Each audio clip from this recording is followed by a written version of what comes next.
Hey what's up guys, again I am back with English subtitle. So start करते हैं आज के अपने पहले सेंटेंस के साथ। मैंने मजबूरी में ऐसा किया। मैंने मजबूरी में ऐसा किया। मजबूरी का मतलब कंपल्सन। तो मैंने मजबूरी में ऐसा किया, इट मीन्स ये सेंटेंस आप देख के समझ पा रहे होंगे कि ये पास्ट में लिखा हुआ है, जिसके लिए हम उसको पास्ट में ही कन्वर्ट करेंगे। तो I did it out of compulsion. I did it out of compulsion. It means मैंने मजबूरी में ऐसा किया। मैंने मजबूरी में ऐसा किया। It means I did it. I did it. I did it का मतलब मैंने इसे किया। तो क्यों किया? आउट ऑफ कंपल्सन, यानी मजबूरी के कारण। तो मैंने मजबूरी में ऐसा किया। I did it out of compulsion. I hope आपको ये सेंटेंस समझ में आ गया होगा। Now moving on to next sentence. Guys, मैं आपको बता दूं कि अब आपको हमारे चैनल पे डेली 2 वीडियोज़ मिला करेंगे। एक सुबह 6:45 AM पर, यानी 6:45, और वही सेम टाइम पर आपको शाम को भी 6:45 पर आपको एक और वीडियो मिलेगा। तो आप दिन भर में 2 वीडियो से अपनी प्रैक्टिस को अच्छे से इम्प्रूव कर सकते हैं और अपनी इंग्लिश सीखने की स्किल को और अच्छे से डेवलप कर सकते हैं। तो आप कमेंट करके ज़रूर बताइए कि क्या ये तरीका ठीक है, क्या दिन में आपको 2 वीडियोज़ देखना सही होगा, या फिर आप कुछ इसमें सजेशन देना चाहते हैं। चलिए अब बात करते हैं अपने नए सेंटेंस की।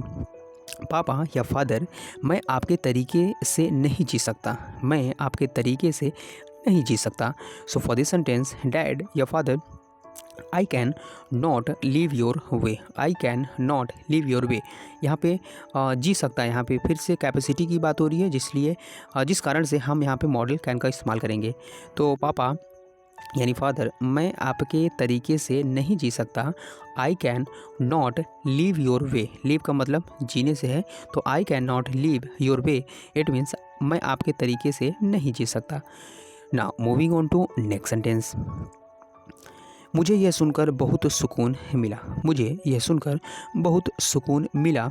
सो for this sentence we can say, I am so relieved to hear that. I am so relieved. Relieved का मतलब सुकून मिलना। तो I am so relieved to hear that. I am so relieved to hear that, it means मुझे यह सुनकर बहुत सुकून मिला। मुझे यह सुनकर बहुत सुकून मिला। Now moving on to next sentence. तुम्हें अच्छा लगेगा। तुम्हें अच्छा लगेगा। So for this sentence we can say, you will feel good. You will feel good. Sentence जो कि फ्यूचर में लिखा हुआ है, जिस कारण से हमें भी उसी हिसाब से सेट करना होगा। तो तुम्हें अच्छा लगेगा, it means you will feel. Feel मतलब अच्छा महसूस होना। तो यू विल फील गुड, तुम्हें अच्छा महसूस होगा या फिर तुम्हें अच्छा लगेगा। तो यू विल फील गुड, तुम्हें अच्छा लगेगा। Now moving on to next sentence. वहाँ हासिल करने को कुछ नहीं है, बारिश का आनंद ले। वहाँ हासिल करने को कुछ नहीं है, बारिश का आनंद ले। ये भी काफ़ी सिंपल सेंटेंस है, और मुझे लगता है बारिश के टाइम में तो आप इस तरह फ्रेंड में अपने दोस्तों को तो बोलते ही रहते होंगे कि वहाँ हासिल करने को कुछ भी नहीं है, यानी वहाँ कुछ नहीं है, चलो बारिश का आनंद ले।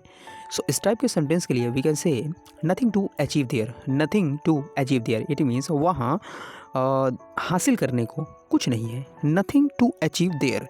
Nothing to achieve there, it means वहाँ हासिल करने को कुछ नहीं है, बारिश का आनंद ले। Enjoy the rain. एन्जॉय का मतलब आनंद लेने से, तो एन्जॉय द रेन। और मैं आपको बता दूं, अचीव का मतलब यहाँ पे होता है कोई चीज़ पाने से। तो नथिंग टू अचीव, यानी वहाँ हासिल करने को या पाने को कुछ नहीं है, तो क्या करें, बारिश का आनंद लें, एन्जॉय द रेन। सेंटेंस एक बार पूरा ध्यान से देखें। वहाँ हासिल करने को कुछ नहीं है, नथिंग टू अचीव देयर, बारिश का आनंद ले, एन्जॉय द रेन। काफ़ी सिंपल सेंटेंस है, एंड आई होप कि आपको ये भी सेंटेंस काफ़ी अच्छे तरीके से समझ में आ गया होगा। Now moving on to next sentence. देखो, मैं राक्षस नहीं हूँ। ये जोकर मूवी का सीन है, जिसमें आप देख सकते हैं, देखो मैं राक्षस नहीं हूँ। राक्षस को इंग्लिश में बोलते हैं मॉन्स्टर। तो देखो, मैं राक्षस नहीं हूँ। तो देखो को हम कह सकते हैं, say I am not a monster. I am not a monster. कई बार आपने हॉलीवुड मूवीज़ में इस तरह के डायलॉग को सुना ही होगा कि मैं मॉन्स्टर नहीं हूँ। या फिर आपने देखा होगा, एक फिल्म आई हुई थी KGF 2 करके, तो उसमें भी ये मॉन्स्टर वर्ड कई बार इस्तेमाल किया गया है। तो मुझे लगता है अगर आपने वो देखी होगी तो ये वर्ड आपने सुना होगा।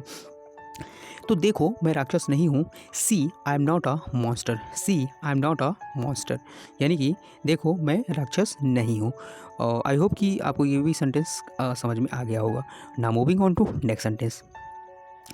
ये पैसे तुम्हारे पास कहाँ से आए? ये पैसे तुम्हारे पास कहाँ से आए? It means where did you get this money? Where did you get this money sentence past में है, जिस कारण से हम भी पास्ट में ही इसको कन्वर्ट करेंगे। ये पैसे तुम्हारे पास कहाँ से आए?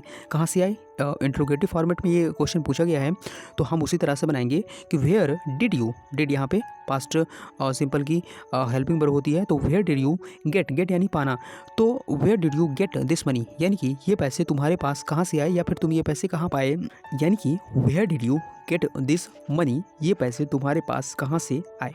Now moving on to next sentence. Now in this sentence you can see मैंने फ़ोन में लगभग 15 मिनट इंस्टाग्राम चलाया।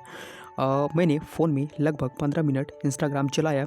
तो ये सेंटेंस भी देख के आपको समझ में आ रहा होगा कि ये भी पास्ट में ही लिखा हुआ है, तो जिसको हम बनाएंगे आई स्क्रॉल्ड। स्क्रॉल्ड वो आपने देखा होगा मोबाइल पे जब आप स्क्रॉल करते हैं शॉर्ट्स वीडियो को, एक वीडियो देख लिया, दो वीडियो स्क्रॉल करते रहते हैं अपनी उंगली से, तो उसको इंग्लिश में स्क्रॉल करना बोलते हैं। तो मैंने फ़ोन में लगभग 15 मिनट इंस्टाग्राम चलाया। I scrolled through Instagram on my phone for about 15 minutes. I scrolled through Instagram on my phone for about 15 minutes. It means मैंने फ़ोन में लगभग 15 मिनट Instagram चलाया। I scrolled through Instagram on my phone for about 15 minutes. So guys ये थे कुछ subtitles जिसको हमने काफ़ी सिंपल तरीके से एक्सप्लेन करने की कोशिश की है, एंड आई होप कि आपको ये सारे सेंटेंसेस काफ़ी अच्छे तरीके से समझ में आ गए होंगे। तो चलिए दोस्तों, आज की वीडियो में हम बस इतना ही रखेंगे। हम मिलते हैं अपने नए वीडियो में नए सबटाइटल्स के साथ। तब तक आप सभी लोग अपना ध्यान रखिए और पढ़ाई अच्छे से करते रहिए। मन और माइंड दोनों को पॉजिटिव रखिए, तभी सारी चीज़ें आपके लिए आपकी तरफ अट्रैक्ट होंगी। और यकीन मानिए, अगर आप कोई चीज़ डिटरमाइन करते हैं, दृढ़ करते हैं, तो वो चीज़ आपको मिल जाती है।